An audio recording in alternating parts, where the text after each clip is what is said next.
Congressman Paul in on this because, Congressman, you've been running ads that are quite tough.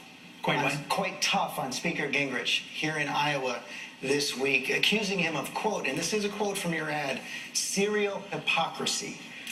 Why do you think Speaker Gingrich is a hypocrite? Well, he's been on different positions, on so many issues, single payer. He's taken some positions that are not conservative. He supported the TARP funds. And the other thing that really should have annoyed a lot of people, he received a lot of money from Freddie Mac. Now, Freddie Mac is essentially a government organization.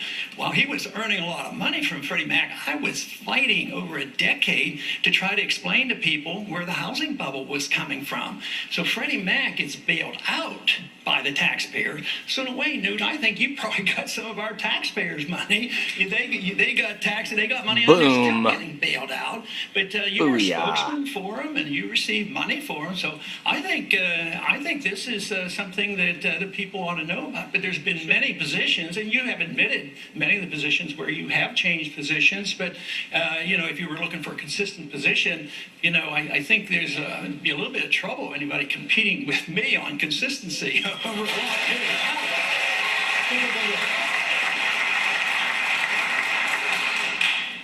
Well, first of all, as you say normally in your own speeches, the housing bubble came from the Federal Reserve inflating the money supply. Now, that's the core of the housing bubble. And I happen to be with you on auditing the Fed and frankly, on firing Bernanke.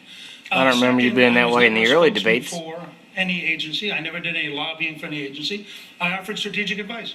I was in the private sector, and I was doing things in the private sector. Look at him. Ha ha, I got an excuse. Ha ha ha. And when you're in the private sector and you have a company and you offer advice, like McKinsey does, like a bunch of other companies do, you're allowed to charge money for it. Excuses. That's called free enterprise. It's the taxpayers' Excuses. money that we had to bail these people out. Well, I'm not for bailing them out. In fact, I'm for breaking them up. Let me bring Congresswoman Bachmann in on this because you made similar accusations against Speaker Gingrich. You called him the poster boy of crony capitalism. Did he answer your concerns?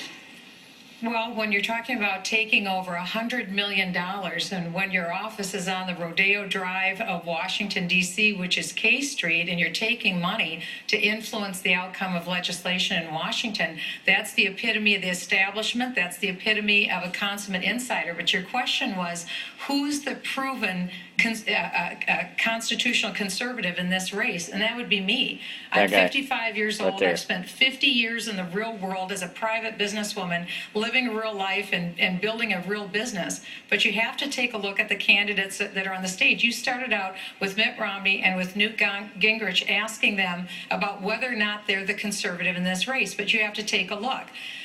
When you look at Newt Gingrich, for 20 years, he's been advocating for the individual mandate in health care. That's longer than Barack Obama. Or if you look at Mitt Romney as the governor of Massachusetts, he's the only governor that put into place socialized medicine. No other governor did. Our nominee has to stand on the stage and debate Barack Obama and be completely different. I led 40,000 Americans to Washington, D.C., to the Capitol to fight Obamacare. I didn't advocate for it. If you look at Newt Romney, they were for Obamacare principles. If you look at Newt Romney, they were for cap and trade. If you look at Newt Romney, they were for the... Well, I'm going to stop it there because that's where it gets into the whole damn argument between Newt and Romney. And they go on for like 15 to 20 minutes, it seems, of nonstop Newt and Romney back and forth. You almost wish they'd get a room.